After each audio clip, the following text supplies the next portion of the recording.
Welcome to EnergyStew. This is Peter Roth, your host. And are you living in shamanic consciousness yet? Or have you?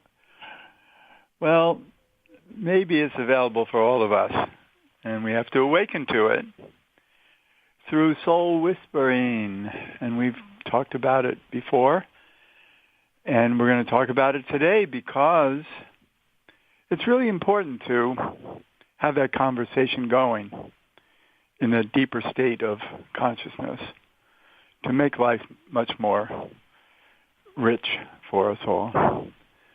And to help us do that is the author of Soul Whispering, The Art of Awakening Shamanic Consciousness, Linda Starwolf. So, Starwolf, welcome back. Thank you, Peter. It's great to be back. Oh, I'm so glad that we could talk some more because this is the future. We have to go deep. We can't live without it. And Amen. You're a pioneer. You're talking to the choir. Right. Well, I think our audience is also the choir because that's why they're listening. And it's really important to know how to process this consciousness so that we can live with it more effectively. And that's what you teach, and there's so many practitioners out there that work with soul whispering and with what you teach is shamanic breath work.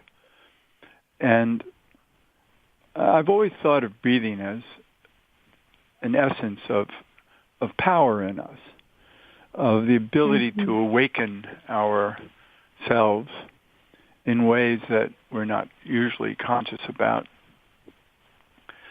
And I know that very advanced yoga work, there's a lot of very advanced esoteric practice that involves different breathing sequences, different ways to breathe that are also awakening.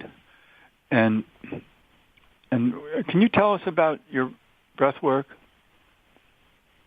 Yes, I'd love to, Peter. As you were saying that, I was thinking, especially about the more ancient breathing practices of the yogis, and we hear stories of, I remember the first stories I really connected with were from Paramahansa Yogananda. And from the Self-Realization Network and Fellowship. And I remember also with Ram Dass and Be Here Now. And in the late 60s, the early 70s, the Beatles were going off to other lands and being with Maharishi and doing breathing techniques. And I think they were doing a few other things too, like a lot of us during that time. But breathing became, it's interesting to hear the word like breathing. It seems like, oh yeah, that's important, but to actually see it as a method to liberation, to see it as a method or a way to access the deeper self, the true self with a capital S. And I became interested in that when I was just a teenager. And, today when we're, doing yoga practices, because yoga's become so mainstream now. I have to digress just a little bit. At one time, if you were in New York City and you were trying to find a yoga class and you went into at that time you go into the back of the yellow pages of the phone directory, in those old days, if you looked up yoga, you couldn't find yoga, but you could find, for some reason, yogurt. And so, today I think there's probably 1,000 listings, not in necessarily the yellow pages, but just in, if you went online, just in New York, probably more, for yoga classes. And yoga, of course, involves using the breath. So, it's kind of like something caught on in the 60s and 70s in the United States about breathing somehow being important for enlightenment or a relaxation or maybe healing.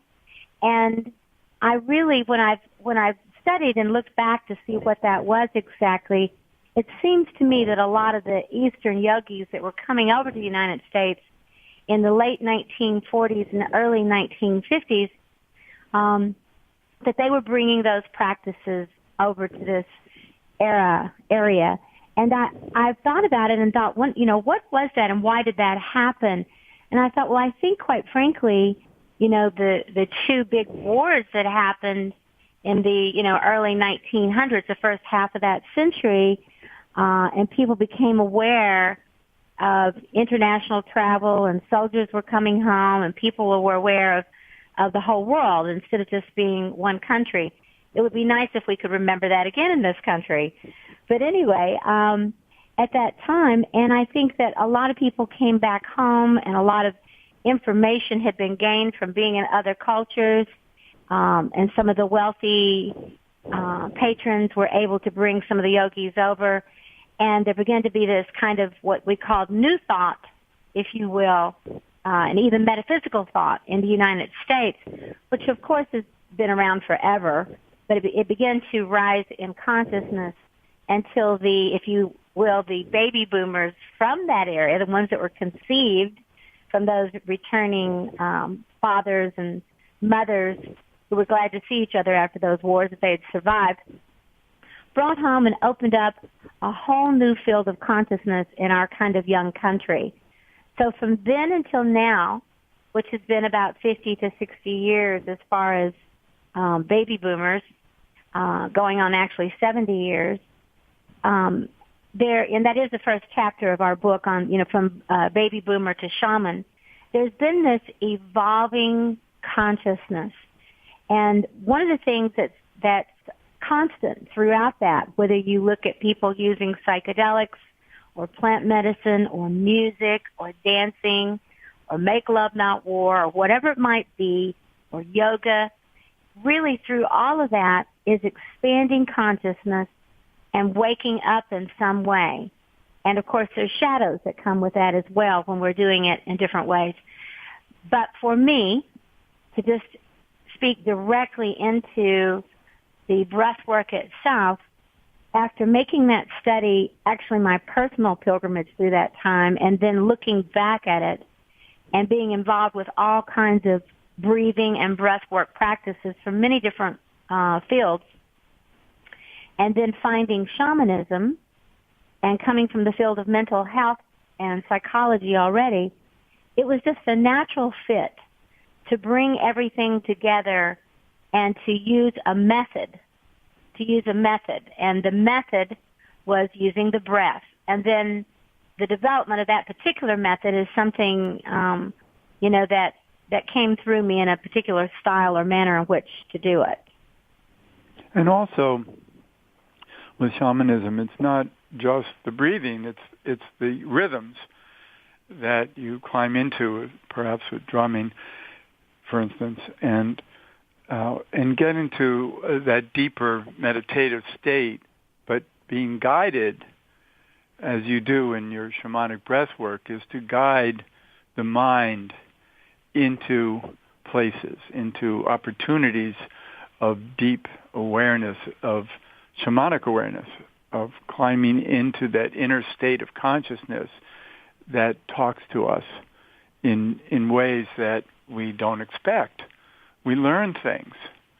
And I'm laughing because I just remembered a shamanic journey I had where I was questioning struggle, and why, because we all have struggle, and I'm part of that world of working through stuff and finding wonderful tools for it. And that's, I think, my gift is to be a healer and to seek solutions, not only for myself, but for everybody. And that's why we're talking. And so I wanted some deep answers. I wanted to know, for me and personally, what is my strength? What can I do? How can I solve some inner struggle that I was involved in? And I needed, or outer struggle too, and I needed help. So I went on a shamanic journey. I was traveling through the earth, and I came across a few people, and they were from another place, and and this very tall, very strong-looking woman in a white gown, very heroic-looking woman, was standing with these two men. And I said, so please tell me, how's the best way that I can deal with this struggle? And she walked up to me and gave me a chest bump and said, buck up.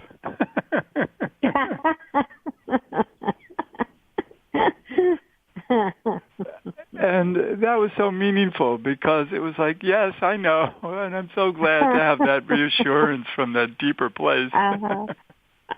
That I just need to stay strong, and and I have to congratulate myself that I really lived successfully through many, many, many challenges in life by bucking up, and we forget that sometimes. We don't realize that we can draw on this inner strength, and it's a universal strength. It's not, but bucking up doesn't mean buck up your ego. Right. It means buck up, could mean just buck up your light, buck up your knowing, buck up your heart. So it's amazing when we ask, and you send people on these journeys all the time. Yes. You must have amazing stories to tell about it.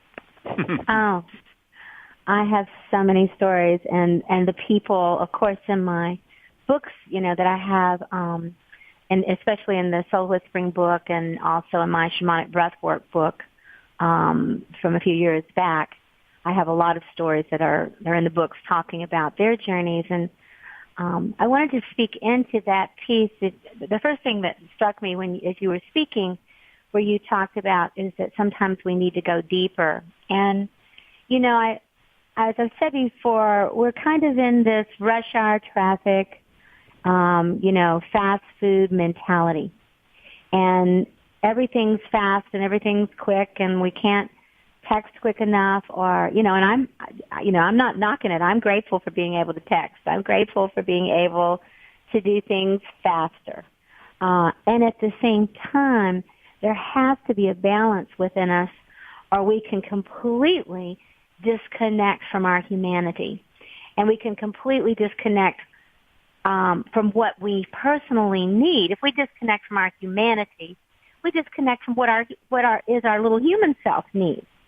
And humans have very specific needs, and in the field of psychology, I learned early on just through my studies. And of course, when you study that, then you go, oh, well, of course. We need good food. We need a place to sleep and to know that we're safe and that we're not going to be bombed in the middle of the night, or broken in on or molested. We need to feel a sense, this is called the hierarchy of needs, Maslow's hierarchy of needs.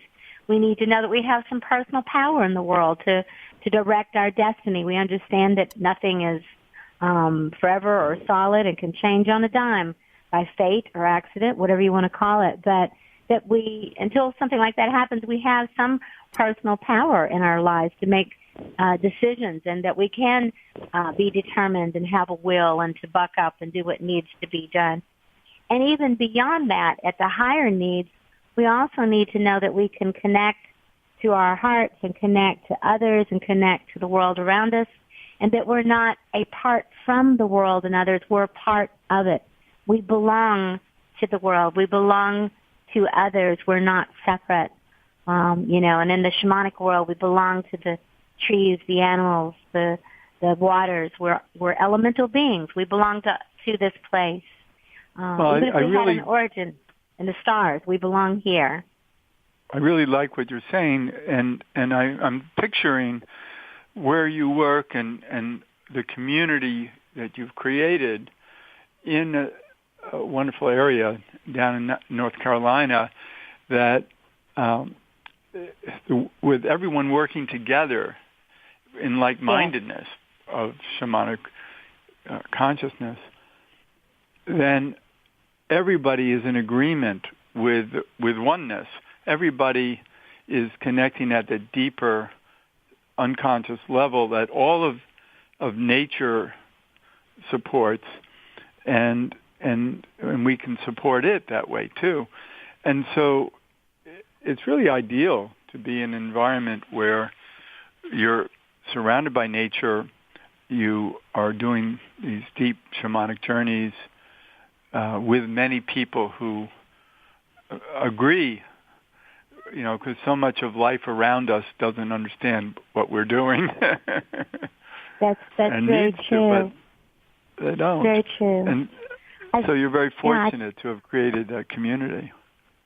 Yeah, I'll be honest with you. I created it, and my late husband and I created it together, but I created it for myself because I really know that our reality in many ways is not only determined from within, but consensual reality of the people around us. So we get to choose. People may think they don't get to choose, but we do. That's why people, form Facebook groups, and those are on the rise, which I think is good. But in real outer life, we get to choose where we live, who we're around, who we want to associate with, and what we want to believe. And, reality is formed by belief. And so it's not like forming a cult or saying, well, we're all going to believe this. But if we find ourselves in agreement with certain things like I value nature, I heal in nature, and I love ceremony and ritual that honors the natural cycles of life, birth, death, and rebirth, and, I celebrate with those around me, and also create a space for people who need to go into deeper healing. For instance, we've had a couple of people here. Well, we had, as I said before, 30 people here who just came through our training. But we call our training transformation and training because really the healing and the transformation is a huge part of the training. You can learn techniques. You probably know this, Peter. I mean, you can learn techniques. You can learn yoga. You can learn, Reiki. You can learn Tai Chi. But if you don't have a container to really hold that and practice that and to make that shift within yourself, it doesn't really take or go very deep. It doesn't go beyond just the outer layer or surface of the skin. So when you talked about going deep, there is a part of us that is beyond our brain, beyond our mind, our thinking mind. And I'm all in favor for using our mind and thinking. But there is a smarter part of that, and that's what I was going to say in this hierarchy of needs. There is, once we move up through the chakras and move up through our own development, there is higher mind, higher love and wisdom, even beyond the heart and mind, that is what some would call spiritual, and I call shamanic psycho-spiritual. It's the shamanic part of us, which is the natural world and the elemental. It is the spiritual part of us, which of course is involved in all shamanism, but also in other ways. And it's the psychological, or the psyche, the soul. And this combination of body, mind, heart, spirit, and soul is the deeper part that wants to have an agreement all the way through and not be divided. And you spoke about the struggle, and for me at least, the struggle is when I'm divided within myself and I can't choose a course of action, or even if I did, I don't see how I would do it.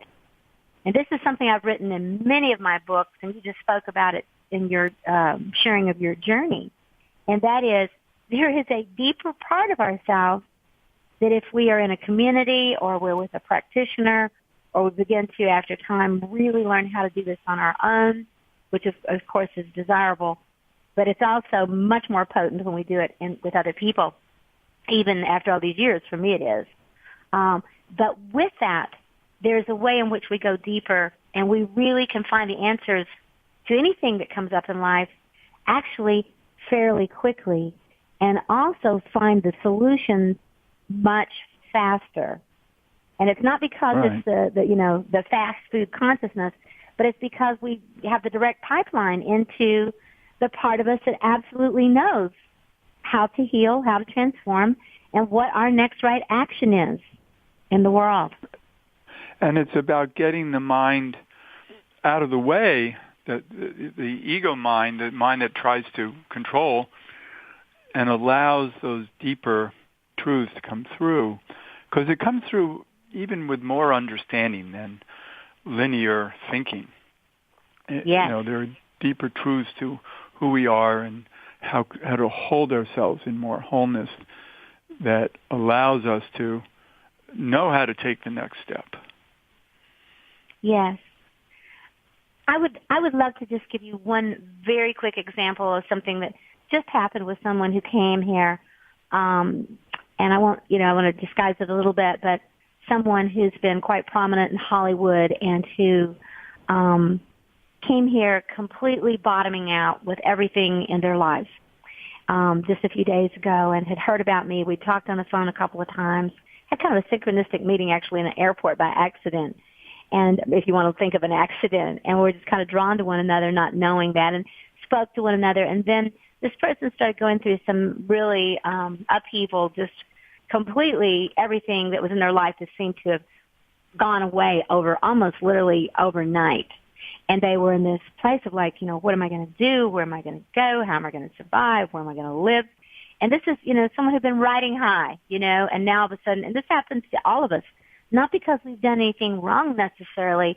Sometimes the wheel just turns. And what I believe is that when it turns, and I have to say for myself, I know when it turns for me in that way, where it seems that things go away, it's because there's something else that's coming. And I'm undergoing what's known in the shamanic world as a shamanic death or a shamanic initiation, which doesn't mean necessarily I'm going to die physically, but it may mean that certain things in my life really have to go and die off in order for me to have this bigger self that's coming to me. And this is in your book also. It's the 5 cycles of change. Yes, and it's a map for shamanic consciousness on the spiral path instead of the linear one. But this person, contacted me. I said, I just have a little break in my schedule for a few hours, come out to, where I live in the mountains, and, I have a break because we've had some people here and going through big transformation, but I have a few hours and I really feel this connection. Come on out. So they came out. They spent some time with me. I myself was not in a position that day to do shamanic breath work with them, but I went to one of the people in the community and said, can you do this for this person today? And they said, sure. So they came over to my healing space, did this for this person. And then, I didn't get to see them before they left, but that night they went out a little bit on a vision quest on the land here. And then the next day they called me and they said, and this person was like, I have no idea what to do, no clue, no next step. I have no resources, nothing. The next day, everything shifted. During that breath work, a spirit guide had come to them and said, go sit all night by the fire and the water. So they sat by the water and they built a fire. And the day after that, miraculously, they were, all of a sudden they were given, because I don't want to give away who this person is or what's happening, but everything changed. Let's put it this way. Everything changed. And they now have a course that they're set on. They've got a place where they're going to be living. They got this mobility. They've got this shift in consciousness. And it was like night and day, where the day before everything was abysmal, was at a bottom, it was hopeless, what's the point of living? And the next day it opened up. And what did that person do?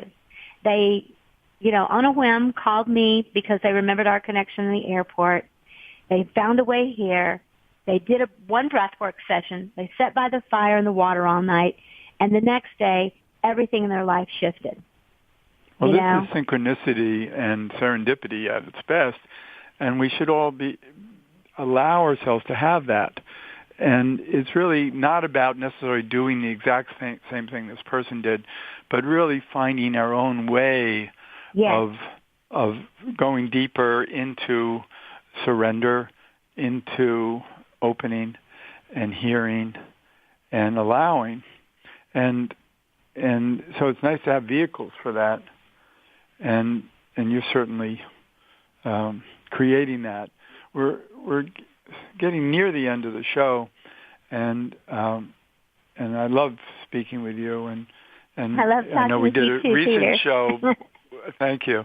I mean, we did a recent show, 2 in a row, but sometime in the not too distant future, it'd be nice to connect again, because you have so much richness in what you have to say and what you're doing. It's very important work, and I think a lot of people should really hear you, and then be able to hear themselves. Yeah. Oh, thank you, Peter. I really appreciate what I feel is very heartfelt and intelligent conversation with you, and I very much love this planet. You know, I like I said before, I'm like the indigenous people. I believe we're from the stars, the great star nations. I don't think we necessarily had our origins here, but I do believe that while we're here, we have a sacred path, we have a sacred journey, and that we are all here for a reason. We're here on purpose. If it's not by accident, we're here on purpose. And my hope is that we can find that purpose and be kind to the world and to the planet that has been kind to us, and find our right place in this world, and to support each other on our journeys. Wonderful. It sounds great. And you have a website? Yes. What's the website? The website is shamanicbreathwork.org, and it's a fairly large website, and but you can click on the events page, and there's lots of things happening. I'd like to mention, if I could, that I'm leaving tomorrow for Sedona, and I'll be out there doing a book signing. I'll be doing a 3-day intensive beloved shamanic breathwork journey out there. Then I head out to California, and I'll be in the Bay Area for 2 weeks doing a variety of events there, radio shows, workshops, universities, bookstores, etc. So if folks are in the Bay Area or in Sedona, I'd love to see them, and come on out and let other people know. Well, this show won't be aired for about 10 days, but you'll be out in California. That's I'll good. be in California for a couple of weeks out there. Yeah, good. So just the last piece with that is that I do have a page called, Linda Star Wolf, or Star Wolf, on my Facebook page, and everything gets posted on there 3 or 4 times a week, and the whole list of all the bookstores and events that are happening for the whole year. Okay, that's great. So, Linda Starwolf, thank you so much for bringing soul whispering back to Energy Stew, and I look forward to speaking with you sometime again. Thank you, Peter. I enjoyed it tremendously. And this is Peter Roth, your host of Energy Stew. I can be reached at peter@heartriver, HEART river.org, or 212-222-7748. I'd love to hear from you, and thanks so much for listening.